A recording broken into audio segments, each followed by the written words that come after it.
Okay?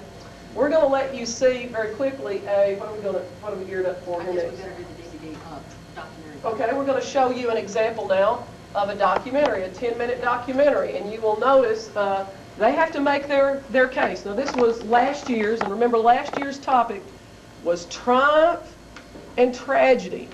So I want you to listen for those words in here, and by the end, what was the triumph, what was the tragedy, and what was the long-range impact of that event. And this one is on poliomyelitis, and it went to nationals for Carl Stewart.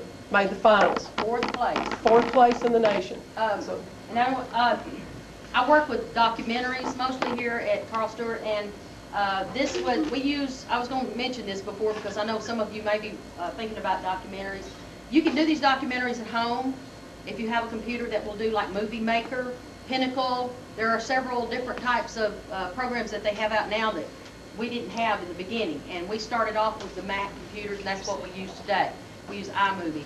But so much progress has been made in these movie making programs now that a lot of them are, can be used at home.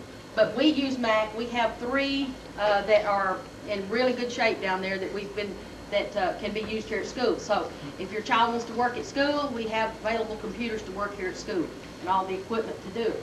Now this DVD, like I said last year, these girls went to nationals. This was their first year to compete, and they got 4th place at nationals, which was probably the best that we've ever done for a DVD.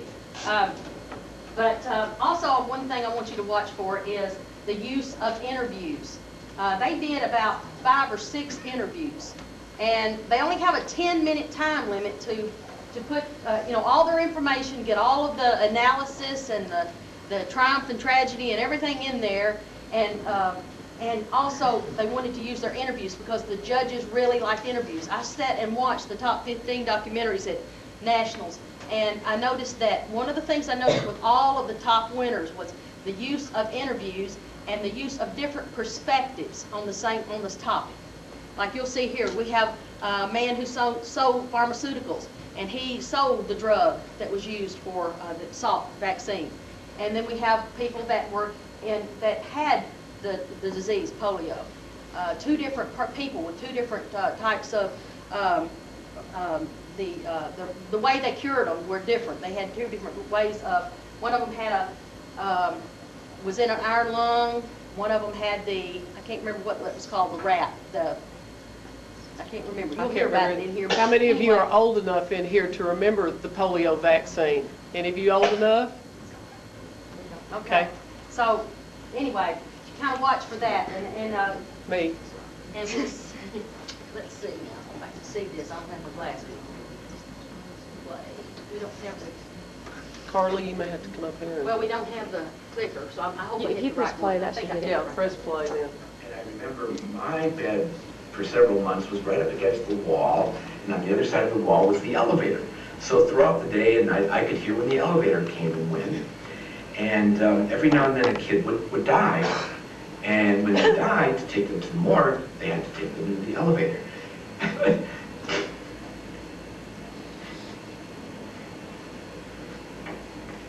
And so for years, I was kind of afraid of elevators because kids I knew were going to the elevator and they'd never come back.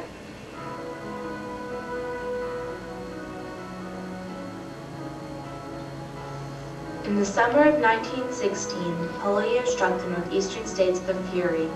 By October of that year, there had been over 27,000 reported cases of polio and 6,000 polio-related deaths.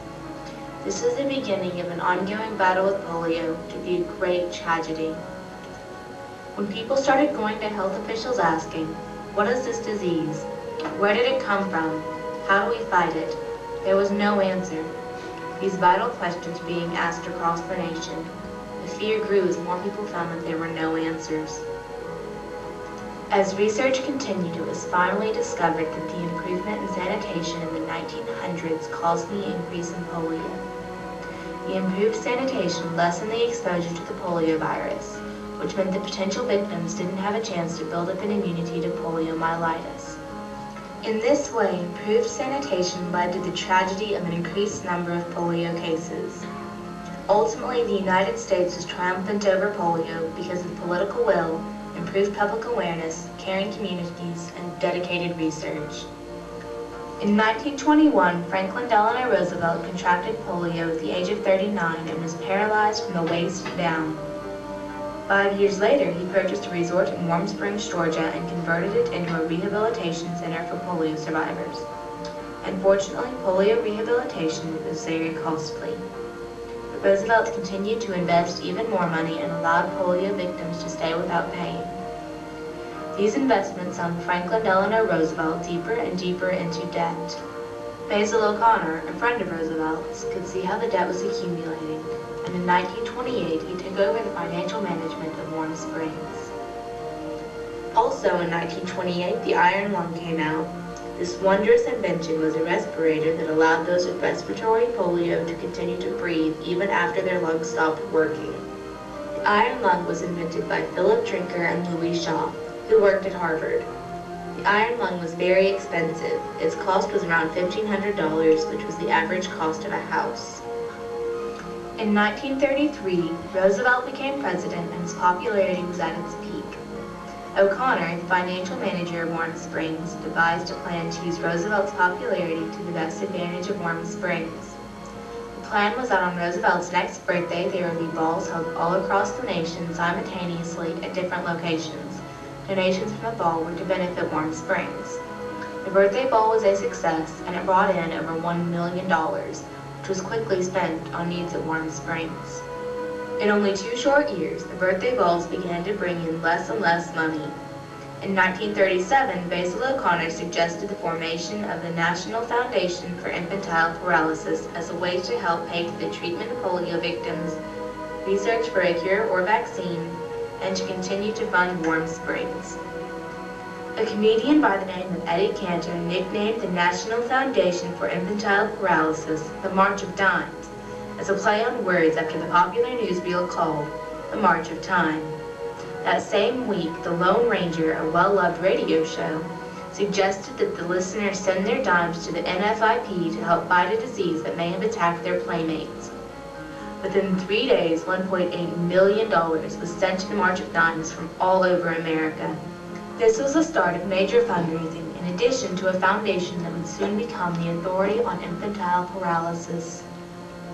While the United States was struggling to control polio, assistance came from an Australian nurse known as Sister Kenny, who discovered a treatment that was beneficial to many polio patients. They would bring in wool blankets where they cut them just to fit over your arm. Put this in really hot water, and they would wrap your limbs in that, and then they would wrap it again with plastic, and then wrap it again, and they do this all over your body. The Sister Kenny treatment was unorthodox and looked upon with a wary eye by many people. When the Sister Kenny treatment came to the United States, it was not accepted by most professional doctors.